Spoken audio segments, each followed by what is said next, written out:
in Florida, and I've not read the bill, but a bill passed, I think. I'm not actually even sure. So I just saw this last minute before coming on air here, that combines limits on abortion to fetuses that are under, I think, 12 weeks of gestational age, with limits on puberty blockers, cross-sex hormones, and surgery for minors, that is, people under 18 who declare themselves trans. Now, I wish they hadn't combined those two things in a single piece of legislation.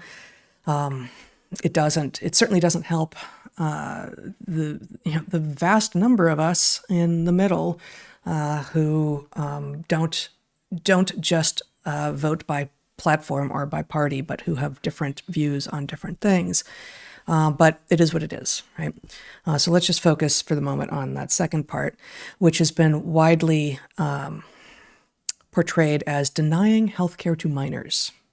Denying healthcare to minors. That's not what it is, of course, but here we go. If you would put up my screen, this is, and I don't have any idea who this guy is. He tweeted this thing. I'm putting it up. Don't spam him. He is tweeting about a report out that says Florida Governor Ron DeSantis signs bill legalizing anti-LGBTQ plus medical discrimination. The law allows any medical provider or insurer to deny care based on ethical, moral, or religious beliefs. So again, that's not actually what happened. But this MD says, I'm an emergency medicine doctor. When you come to my ER, I will take care of you, even if your beliefs are different than mine. My job is to take care of patients. If you would deny a patient care because they have different beliefs than you, then you should not be in medicine. Okay. That sounds, again, quite reasonable. And I think this may be, I think in this case unintentionally, because this is just some presumably good faith trying to do his best ER doc, who's making a claim that sounds utterly reasonable. And there were, lots of replies to him saying, that's not what the bill says. It's not, like, no, you're wrong. But the part of that I want to take issue with, because I think it is a way of framing this deep and important disagreement that we have in this country, is his framing of this as taking care. A doctor's job is to take care. A parent's job is to take care. The administration understands that its job is to take care of those who cannot take care of themselves. And that's right? It's our job to take care of our children, and it's our job as a society to take care of those who cannot take care of themselves. And it's doctors' job to take care of people. That's why they come to doctors. But for me, and for us, and for many of us, this amounts to a fundamental disagreement about what it means to take care, right? Taking care of children, again, and we already did this, probably for over an hour at this point, we've already been doing this. What it means to take care of children is to not let them, certainly not encourage them, but not let them make medical decisions that they will never be able to undo at the point that they are yet unable to understand the implications of those decisions. What it means to take care is to protect them such that they have as many options open to them as possible in the future, which includes being a fully fledged, fully capable, fully able human adult of whatever sex it was they were born to.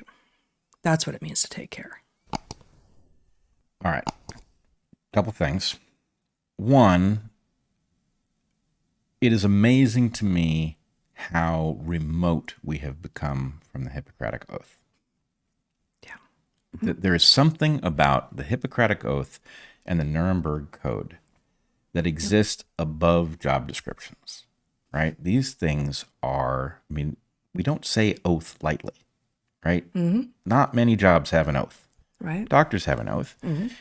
That oath is rather like the claim that one should be very concerned about making sure that they are on the right side of history, where it is easier to understand the obligation than it is to operationalize it. What does it mean to do no harm? Obviously, a surgeon does a certain amount of harm, right. And hopefully the point is net good is always the objective. Yep. But nonetheless, there is an oath here. And the surgeries in question, the puberty blockers, the interventions surrounding affirmative, so-called affirmative care, which is, like vaccine, a euphemism being used to sneak something past us.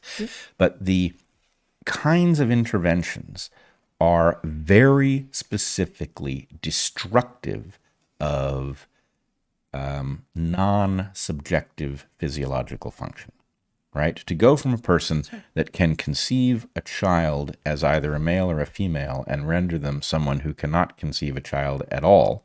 Do we talk about men conceiving children? I don't think so. I don't think we so. use that word for men, do we? If not, I am going to bring this up at the next meeting of the patriarchy, and we're going to get that changed because men have. In there. Suppose we agree that although men cannot actually conceive children, that they have the right to conceive children. Do we have to call you Loretta? No, okay. But Stan would be fine. In any case, so I think the overarching point is that this is actually, at the operational level, genuinely difficult stuff. I don't think the affirmative care stuff is genuinely difficult. I think the point is young people are not in a position to know for certain enough to get involved in any medical intervention that has permanent implications at that age. What's more, to the extent that there's any argument against that, parents have an absolute right to do what is best for their children in blocking this, even if medical science declares that there's some reasonable deployment of these interventions. Parents have a right to say absolutely no, and schools don't get any right to override that, and government doesn't get any right to override that. But I do want to point to the genuinely difficult underlying stuff here. Okay, when you first, I did not know that the abortion limitations and the not allowing medical intervention for minors who declare themselves trans. Right, were housed in the same bill. On the other hand, when I hear that, I instantly get why that would have to be the case. It's, I thought maybe it's sneaky political stuff, but in some sense, what DeSantis appears to be trying to do is to carve out a mechanism where doctors cannot be forced into really diabolical medical interventions, right? If society is going to say, well, we have to support these children in their transition, and that means that you have to, A, agree that such a thing is reasonable, and B, provide the medications that set the children up, and C, get them into the surgical setting where this all happens. If you're a doctor who thinks you're talking about mutilating children on the basis that they learned something at school that made them think for, some period during their teenage years that they might be in the wrong body, and I don't want any part of participating because I swore an oath that I wouldn't do that sort of thing, that doctor has to have the right to say no, right? And so I guess my point is, as soon as you recognize that that doctor has to have the right to say no, in some sense, you've recognized that doctors have the right to say no, and obviously, you and I are in a very different place than DeSantis and others on that side of the fence with respect to the right to an abortion early in pregnancy. But I don't see a meaningful difference between a doctor's right to object to maiming children according to this, trans belief structure that has so cynically been foisted upon us, and the right to say no to participating in that process. Framed as you are an expert in a domain for which you went to school for a very long time, it is within your purview to decide whether or not you will do some procedures. And, I guess presumably doctors have always had the right to say, actually, I don't prescribe X drug. Because I actually know that drug is not what they're claiming, and I don't care. You come to my office asking for that drug, you're going to have to find someone else. I'm sorry. I won't do it, and here's why, and I hope you won't either. So, and I hope you won't find someone else to do it, because I really don't think it's a good choice. Similar with surgeries. Presumably, I hope, there are doctors saying, actually, surgery for X isn't something you should get. You've got a tear in your meniscus, in your knees meniscus, and it's not one of these bucket handle tears. It's going to be snagging on you every time you move. It's just a little tear. I overrode my doctor when I had a little tear in my meniscus. I'm not getting surgery for that. I'm not doing it. And it was a much better choice. I wish that I had had a doctor who had been, brave enough to say, why would you get surgery in this case?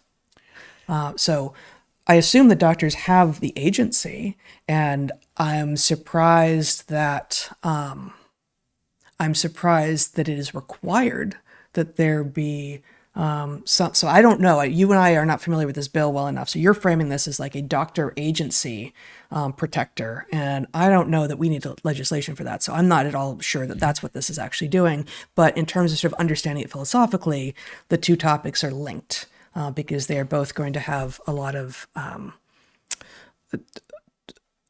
people will disagree strongly about these two topics: abortion.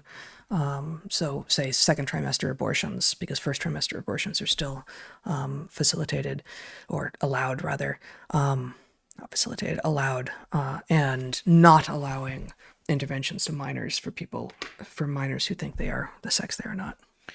So I think you have just landed on a very important piece of this puzzle.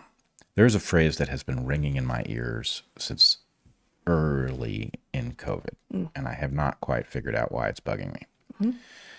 It is standard of care. Mm. I believe doctors are less free than you think because of the idea of standard of care, which I think standard of care is going to fit on a list of objects that seem obviously positive, and it's going to be a disaster. And that list of objects includes things like peer review, which turns out is not the same thing as review by your peers. Mm-hmm. It is going to land next to things like evidence-based medicine, which is not the same thing as following the evidence to the right medical interventions.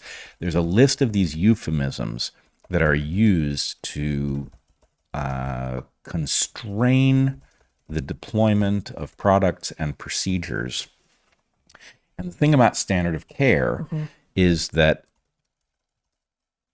doctors have the right to prescribe off-label, but the question is, if a drug is bad, and the conventional wisdom is that it is good, how much freedom do doctors have to opt out of it? And what we saw with COVID was that in the case of certain things, that right evaporates rather quickly. Mm-hmm. There was no opt-out of some things, and there was no opt-in to others. Right. So that is an almost perfect, you had one tool you could deploy, and what's more, you had to deploy it. Mm-hmm. And the whole thing would have unfolded very differently if that had not been the case.